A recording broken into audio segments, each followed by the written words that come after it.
खबर अशोकनगर से है। करेला मेले में ड्यूटी के दौरान एक आंगनवाड़ी कार्यकर्त्री से ड्यूटी के वक्त ही वहां पर मौजूद पटवारी आशीष जैन ने छेड़छाड़ कर दी थी। इस मामले की गुहार लगाने महिला पहले अपने विभाग के अधिकारी के पास पहुंची। इसके बाद मुंगावली पुलिस और बहादुरपुर थाने में भी पहुंची, लेकिन पीड़ित महिला की सुनवाई नहीं हुई और उसे न्याय नहीं मिला। आखिरकार महिला शुक्रवार को अशोकनगर महिला थाने पहुंची, तब कहीं जाकर आरोपी पटवारी के विरुद्ध महिला की शिकायत पर मामला दर्ज हो पाया और पीड़िता को न्याय मिल सका। महिला बाल विकास अधिकारी से गुहार लगाने और अलग अलग थानों के चक्कर लगाने के बाद महिला अशोकनगर में पूर्व जिला पंचायत उपाध्यक्ष यादवेंद्र सिंह यादव के साथ पहुंची और वे पीड़िता को लेकर महिला थाने पहुंचे। वहीं जानकारी लगने के बाद कुछ कांग्रेस नेता भी थाने पहुंच गए और तब कहीं जाकर मामला दर्ज हो पाया। इस मामले में सबसे बड़ा सवाल पुलिस की कार्यप्रणाली पर लग रहा है कि आखिर महिला को मामला दर्ज कराने के लिए 3 दिन क्यों भटकना पड़ा। साथ ही दूसरा सवाल ये खड़ा होता है कि पीड़िता जिस विभाग की कर्मचारी है, उस विभाग के अधिकारी महिला को न्याय दिलाने उसके साथ क्यों खड़े नहीं हुए। आपका राजेश्वरी। आप कौन सी आंगनबाड़ी में कार्यरत हो? आंगनबाड़ी रतवास गाँव। रतवास। आपके साथ क्या घटना घटी थी? छेड़छाड़ किसने करी थी छेड़छाड़? आशीष जैन पटवारी ने। आपने आवेदन दिया था पहले, फिर आपसे रात में आवेदन ले लिया कि कोई कार्रवाई नहीं है, गलत नाम मेरे से आवेदन दिया था। जिलाधिकारी नहीं, आपने रात में दूसरा आवेदन दे दिया कि मुझसे जबरदस्ती लिखवाया नाम वगैरह। हाँ, जबरदस्ती लिखवाया था सर, वो धमकी दे रहे। कौन धमकी दे रहा आपको?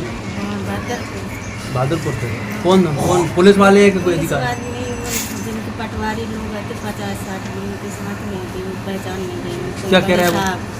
क्या कहते हैं? हमारे भी धमकी दे रहे थे, नौकरी पे हटावे की धमकी दे रहे थे। अच्छा, अब आप क्या कार्रवाई चाह रही हैं?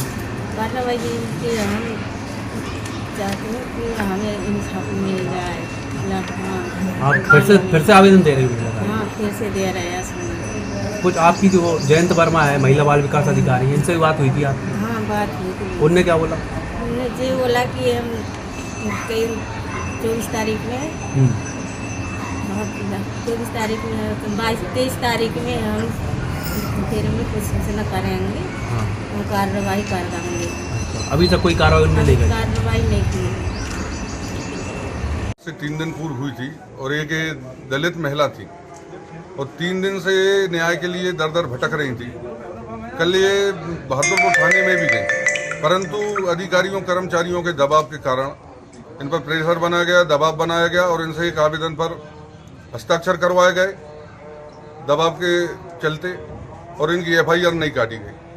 जब ये जानकारी ग्रामीणों के माध्यम से मुझ तक पहुंची और मैंने उन महिला से संपर्क किया तो उन्होंने मुझे आप बीती बताई और ग्रामीणों द्वारा मुझे पता चला कि इनके द्वारा 3 दिन से कोई अन्न पानी नहीं खाया गया है और लगातार रो रही हैं। जब मैं उनसे मिला और फिर आप सबके मीडिया बंधुओं के सहयोग से हम लोग महिला थाने आए और मैं महिला थाने के जो प्रभारी हैं उनका भी तहे दिल से धन्यवाद देना चाहूँगा कि उन्होंने हम लोगों की भावनाओं को कदर रखा, उस महिला को न्याय दिलाया और FIR काटी।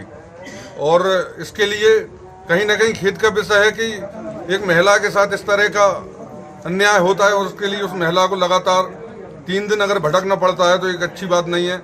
हम इसके लिए हमारे जो वरिष्ठ नेतृत्व है भारतीय जनता पार्टी का, माननीय मुख्यमंत्री जी हैं, उनसे भी अनुरोध करेंगे, मिलकर भी करेंगे कि भविष्य में इस तरह की यदि कोई घटनाएं होती हैं तो इन घटनाओं पर इतना दिनों में कार्रवाई नहीं होनी चाहिए, तुरंत कार्रवाई होनी चाहिए।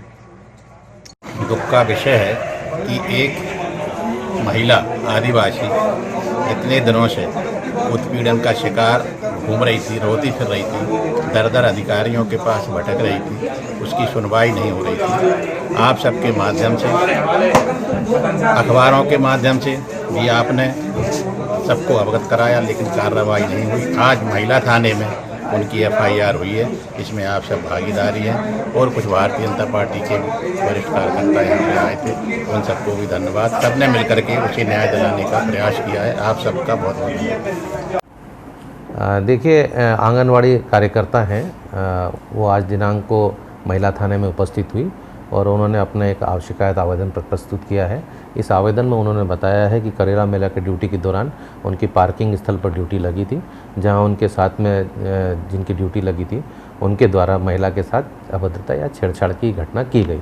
महिला के इस आवेदन पत्र पर महिला थाने में अपराध पंजीबद्ध किया गया है और जो भी तथ्य आएंगे उसके अनुरूप कार्रवाई की जाएगी।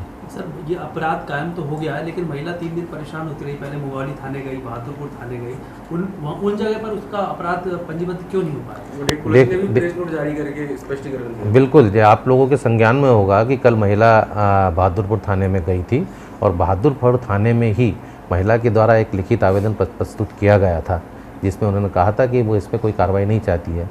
ये बड़ी विचित्र स्थिति है कि अगर यदि कोई फरियादी खुद लिख के देगा या खुद नहीं चाहेगा तो फिर इसमें एफआईआर कैसे होगी, ये विचार है। सर, एक बुलडोजर वाला मामला चल रहा है कि इस महिला अपराधों में जो भी आरोपी उनके घरों पर बुलडोजर चलाया जाता है, तो इस मामले में क्योंकि जो अपराधी है वो भी सरकारी कर्मचारी ही है,